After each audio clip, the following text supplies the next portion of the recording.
What's up guys, Jameson Brandon here, and in this video I'm going to share with you 5 simple tips on how you can pick up any skill or topic that much faster. Now, what I'm talking about is being able to have that genius-like ability to pick up a new skill set and complex skill set or topic very, very fast. Now, this is the same information and really the framework that I share with people who pay upwards of $10,000 to come to an event with us or to come and get personalized coaching with me. So this is the same basic foundation and basic formula that I start all these people off at. I'm going to share with you today in this video. All right, so before I jump into these 5 things, I want to actually tell you that there's some science behind this stuff, and there's a method to the madness. And I'm going to share with you, after I break down the 5, exactly why we're doing what we're doing with these things. Now, they're not in order per se, but they are 5 very important things that you must do every single time that you're learning something new if you want to pick it up extremely fast. So let's get started. The first and foremost, most important thing, and this is in order, is you must fall in love with the topic. Before you do anything else, you must absolutely fall in love with whatever it is that you're about to learn. So whether it's a complex skill or just a topic or subject matter, you must fall in love with what you're about to learn. And what you're about to get started on. So you got to find something about it, regardless of what it is, whether it's math, which is one of the driest topics, or accounting, which usually doesn't get too many people excited. You got to find something that you can absolutely fall in love with. Second thing, you got to be able to break down the overall big goal, right? Like this big macro goal into the micro. You got to be able to set up micro challenges and micro goals for yourself. Now, why that's important is because we need to be able to keep ourselves excited about this. And obviously, you know, the easiest way to do this is to consistently set up benchmarks or mile markers so that we can stay committed to it. Third thing is that as you're going through it, as you're training, as you're learning this topic or skill set, you must break down your sessions into micronized sessions, meaning that you want to only touch the topic for, let's say, 5 minutes to 30 minutes, 60 at the most, and then take a step back and take a break. All right, now the fourth thing, and one of the most important, is that you need to debrief. After you've gone through a training session, a day, you need to be able to debrief, look back on what you did, look for any of the good things that you consistently were doing to show that you're obviously picking up this new skill, and you need to be able to change and shift out of any of the old patterns that you're still displaying or things that aren't really serving you to learn this topic as quick as possible. And the fifth thing, this is the one that doesn't really fit anywhere in the order of things, but you need to create a pre-shot routine and a post-game routine. Now, the post-game routine could be as simple as number 4, which is a debrief, or you could go a little bit above and beyond that and do something a little bit different.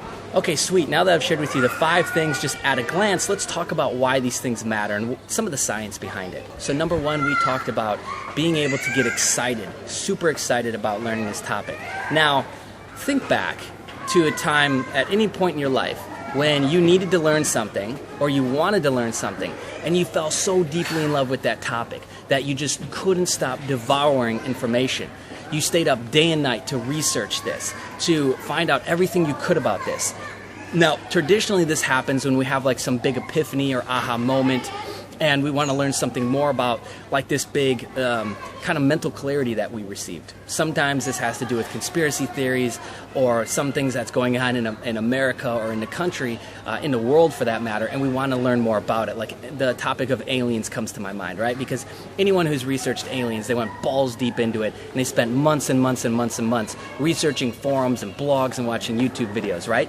So think of like the amount and the depth that you're able to go into and the amount of commitment you're able to have in those topics, and bring that over into this new topic, regardless if it's sexy, regardless if you like it, doesn't really matter. Apply those same principles of commitment, of excitement to this new topic or skill that you want to learn. All right, let's break down number 2, which is the micro goal piece.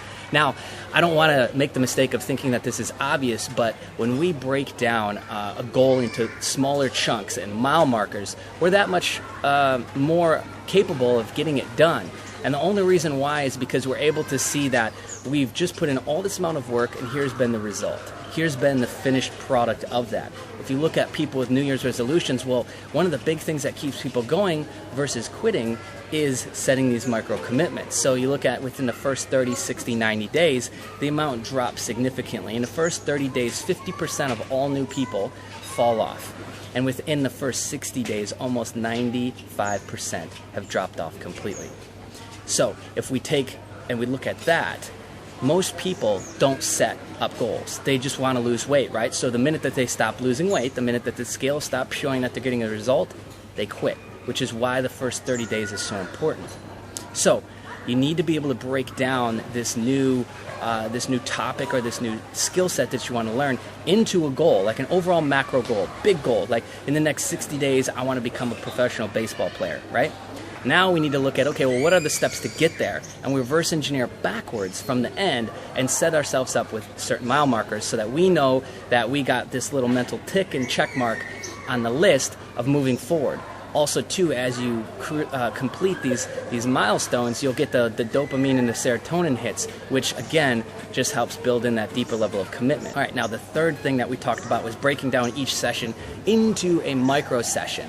Maximum of 60 minutes. You could actually go 90. There's science proving that a 90-minute window, whether it's for work or study, is the best sized window. And the reason why is because it's just long enough to allow yourself to get into flow. It's not short enough to where you're pulling yourself out of that deep focus state. Now, the reason why we want to do this is because of two things called the frequency effect and the recency effect. Frequency just means that the more I touch something, the more I do it, the more I study a topic, the more neural network and the bigger the neural network that's going to grow. So I obviously want to keep touching this over and over and over again, just like school. You notice how you keep studying the same topics and then you have a test on it. Same principle here. That's why they use that. And the recency effect just means that the most recent information that I have, I'm going to be able to recall the easiest. So now we add in this frequency principle, which just means I keep touching the same information, keep going through the same mechanical skills over and over again. And then the recency effect is that the thing that I just did, most recent, I'll be able to recall the best. And so obviously, again, we stack those two together and we start to get this compounding effect with our learning. Now, the fourth thing that I talked about is being able to debrief and being able to look at what I just did. Now, here's why this is so crucial, is because I have to be able to look at what I just did and look at just the facts of what happened. Bring in no emotion, bring in no opinion, no negative self-talk, and be able to see clearly what I did right and what I did wrong. So usually what happens when people are learning something new is they're very insecure because they're kind of out of their comfort zone. They don't have the same level of confidence as something that they're really, really good at. So what you see happen is when they're going through it and they're going through these training sessions, they're going to get down on themselves. They're going to beat themselves up quite a bit, like, oh man, I messed up there and I shouldn't have, or I really screwed up over here. That is the stuff that you got to kind of like lower down and get rid of. And what you really just want to focus on is, okay, out of the core, mechanical things that I needed to do, the mechanical moves that I needed to do in this training session, which ones did I do right and which ones did I do wrong? And then all we're looking to do is correct the next time out the things that we did wrong. So I'll give you an example of this. Let's say we're talking about racing cars and I'm trying to learn how to do 3 or 4 different mechanical movements. Well, every lap I take, I come back in and I do this debrief. And I look at what did I do right, what did I do wrong. By the end of the day, all the things that you did wrong, as long as you're dropping the emotional feeling behind it, you're getting much, much better at that. So again, it's compounding on this effort that we're making overall, and it's happening very, very quickly. And the more that we get good at this process, the faster you'll see these things start to happen. Let's talk about the fifth thing and really what's the science behind that, and what's the reasoning behind that. And pre-shot routine is just a mental process of you picturing doing what you're about to go do perfectly. Picture it perfectly in your mind. Add color, add sound, make it as vivid as you can. Whether it's, we're talking about racing cars or, studying mathematics, like just picture what you're about to do perfectly and effortlessly. That's a pre-shot routine.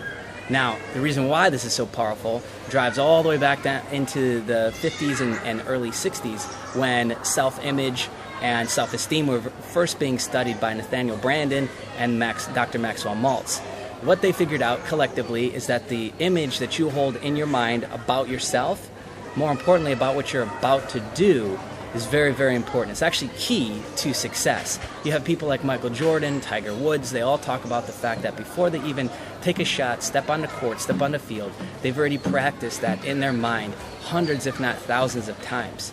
Michael Jordan's known for watching game tape over and over again, studying who he's about to play, and also mentally rehearsing the game in his mind. So by the time he steps out onto the court, he's already played that game 1,000 times. That's how he was able to show up so powerfully, so confidently, and with such extreme skill set so quickly. Same thing applies here. We want to do that because it's just compounding our effort.